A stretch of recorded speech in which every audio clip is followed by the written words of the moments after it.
할렐루야. 오늘도 말씀을 상고하며 또 사모하며 나아가는 모든 분들을 주님의 이름으로 환영하고 축복합니다. 기도드리겠습니다. 하나님 참 감사합니다. 우리의 삶 가운데 하나님께서 모든 상황과 여건을 주관하여 주셔서 오늘도 변함없이 하나님 말씀 묵상하며 상고하며 나아갈 수 있도록 인도해 주심을 감사드립니다. 12월 달을 맞이하기 앞서서 11월 마지막 때를 보내고 있는 이때에 지혜와 계시의 영을 허락하여 주셔서 하나님의 말씀을 바로 깨달아 알 수 있도록 도와주시고 하나님을 알 수 있어서 우리의 믿음을 굳건하게 할 뿐만 아니라 이 세상 많은 사람들에게 하나님의 말씀으로 그 영을 깨울 수 있는 진정한 그리스도인들이 될 수 있도록 인도하여 주시옵소서. 함께하여 주실 줄 믿사오며 예수님의 이름으로 기도드립니다. 아멘. 오늘 역대상하를 들어가게 됩니다. 그 전에 열왕기하 마지막 부문은요, 유대인들에 있어서 가장 의미 있는 사건이 벌어지게 됩니다.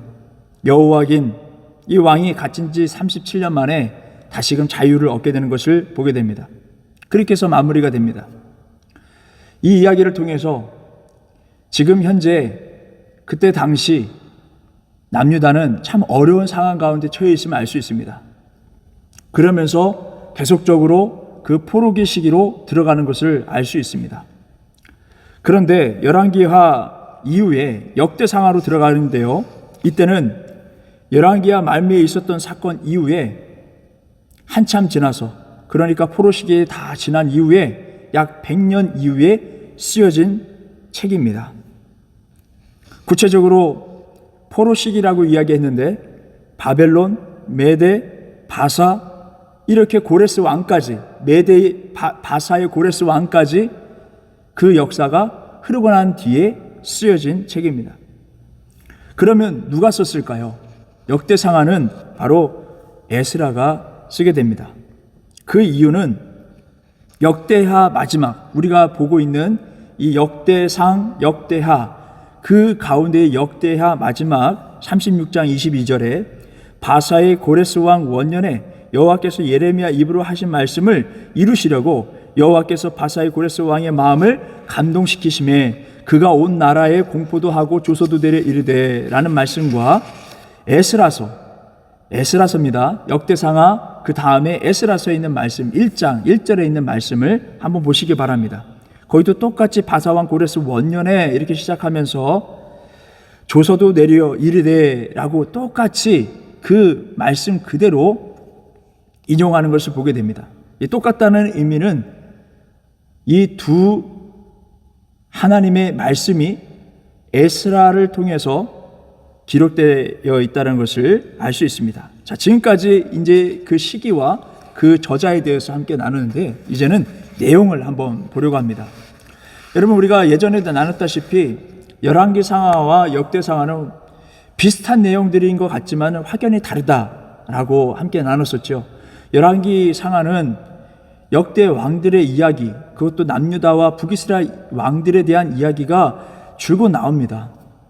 그런데 역대 상하는 어떻다고요? 북이스라엘 내용보다는 남유다, 다윗의 계보에 맞춰서 예수님에 이르기까지 그러한 다윗의 계보를 중점적으로 다루고 있는 것을 보게 됩니다. 열왕기 상하는 이렇게 왕들의 죄들을 다 들추어내면서 어떻게 그들이 나라를 치료해 왔는지, 하나님 나라를 치료해 왔는지, 그러므로 인해서 어떤 일들이 일어났는지에 대해서까지 설명되어 있습니다. 그런데 그 죄가 이제 끝나고 역대상하는 이제는 새롭게 시작하는 그런 모습을 비춰줍니다. 그렇게 죄된 삶을 살았지만은 하나님께서 다시금 회복시켜 주셔서 다윗의 계보를 통하여서 하나님의 역사를 이루어 주신다라는 메시지를 우리에게 주시는 것입니다. 여러분, 우리 신앙인들에게도 이러한 마음이 필요합니다. 이러한 마음이 우리 가운데 있어야 됩니다. 우리가 죄를 짓고 좌절하고 낭망할 것이 아니라 새롭게 하시는 하나님을 바라봐야 합니다. 열왕기 상하와 역대 상하, 이 흐름 가운데 이 과정 속에서 우리에게 주는 메시지는 바로 그렇습니다. 그 좌절감 빠져 있는 것이 아니라 속히 하나님께로 돌아올 수 있는 우리 모두가 되시길 주님의 이름으로 바랍니다. 우리는 하나님의 자녀라는 것을 잊지 마시기 바랍니다. 그리고 두 번째로는 이것을 통해서 알 수 있는 것은 하나님께서는 열왕기상하를 통하여서 그들의 죄를 다 들춰내셨습니다. 그들의 죄가 있다라는 것입니다. 많은 사람들은 죄에 대해서 크게 관심을 두지 않습니다. 왜요? 하나님은 사랑이시니까. 우리가 지난주에도 말씀 나눴다시피 사랑의 수혜자로서만 생활하고 있습니다. 그렇지만 어떻다고요? 예레미야의 15장에 있는 말씀을 통해서 하나님의 마음을 돌이키시는 데 지치셨다라고 말씀하고 계세요. 언젠가는 그러한 우리의 모습에 심판의 때가 있다는 것이죠. 그러므로 여러분, 우리는 죄를 돌아봐야 됩니다. 계속적으로 죄를 짓는 삶이 아니라 죄를 돌아보고 회개하고 또 새롭게 하시는 역대상하를 통하여서 다윗의 계보, 하나님의 자녀의 계보로 들어갈 수 있는 삶이 되어야 될 줄 믿습니다. 여러분, 다시 돌아와서 에스라가 역대상하를 기록했다고 하는데 그 내용을 보게 되면은 족보부터 시작하고 있습니다. 에스라가 백성들에게 가르치고 기록하는 데 있어서 족보부터 시작함을 알 수 있습니다. 근데 왜 족보부터 시작할까요? 신명기 32장 7절에 있는 말씀 보게 되면 옛날을 기억하라, 역대의 연대를 생각하라, 내 아버지에게 물으라, 그가 내게 설명할 것이요, 내 어른들에게 물으라, 그들이 내게 말하리로다. 모세가 한 말입니다. 그들에게 가르치라고 말씀하고 있습니다. 연대를 생각하라. 그러니 아담 때부터 기록하기 시작한 것입니다. 근데 여러분, 여기 보게 되면 이름만 툭툭 던져놓은 것 같습니다. 근데 이런 말이 있지 않습니까? 한 사람이 온다는 것은 그의 인생 전체가 온 것이라고. 여러분, 우리 베레한빛교회 모든 성도들이 한 사람 한 영혼들이 그렇게 귀한 것입니다. 그의 인생 전체가 온 거예요. 주님께로 온 것입니다. 주님의 몸된 교회로 온 것입니다. 얼마나 귀합니까, 여러분? 마찬가지로 아담이라고 이름만 써져 있지만은 아담이 주는 메시지는 무엇입니까? 그의 인생이 이름을 통하여서 녹아져 있는 인생은 무엇입니까? 하나님의 형상으로 지음받았다는 것이죠. 처음부터 연대를 생각하라. 처음부터 생각해봐라. 우리 모두 다 하나님의 형상이라는 거예요.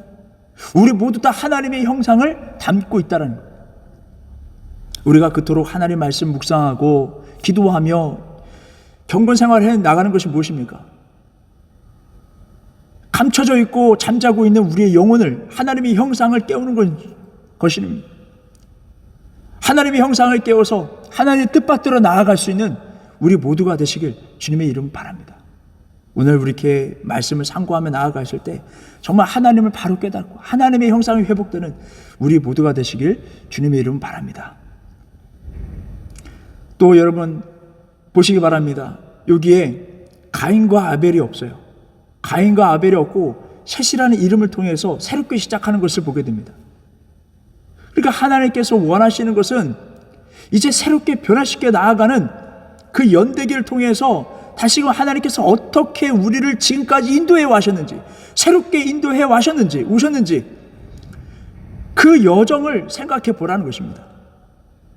여러분, 우리가 지금까지 온 것은 하나님의 은혜입니다. 하나님의 그런 섭리와 인도하심, 그 경륜을 통해서 이 자리에 와 있음을 고백할 때, 그렇게 믿음을 가지고 살아가는 자들에게 하나님께서 그 인생을 책임져 주실 줄 믿습니다. 하나님의 형상을 회복하고요, 하나님 지금까지 인도하셨음을 믿고 고백하며 나아가는 그 메시지가 이곳에 담겨져 있습니다. 이렇게 귀한 의미들이 지금 담겨져 있는데, 여러분, 에스라가 참 대단한 것은 그가 결단하는 그런 모습을 말씀을 통해서 볼 수 있습니다. 내가 이곳에 머물러 있을 뿐만 아니라, 여기 머물러 있는 것이 아니라 이제 이 자리를 떠나서 이스라엘 백성들, 포로 시절을 끝내고 고향으로 돌아가는 그 사람들이 하나님의 말씀을 가르치리라. 율법, 율례, 이 모든 것을 가르치리라 라고 결단하는 장면이 나옵니다. 사실 지금 70년간 포로 시기를 지내고 있는 그 가운데에 고레스 왕이 그 조서를 통해서 선포로 인해서 다시금 고향으로 내려갈 수 있게 된 것입니다. 70년이라는 기간 동안 해외에서 산 거나 마찬가지입니다. 70년이라는 그 기간은 아무리 해외이지만은, 고향을 떠난 타 지역이지만은 70년의 그 시간은 그 자리만큼, 그 자리도 고향만큼 편안하게 느끼게 하는 시간입니다. 오래전에 어느 분을 만났는데요, 이분은 50년간 독일에서 사신 분이라고 말씀하십니다. 50년이라는 기간 살다 보니까 독일화가 되었다라는 거예요. 한국에 방문할 때도 있지만 돌아올 때 독일 땅을 딱 착륙하면서 도착하는 시기에는 안도감이 온다는 것이죠. 아, 집에 돌아왔다.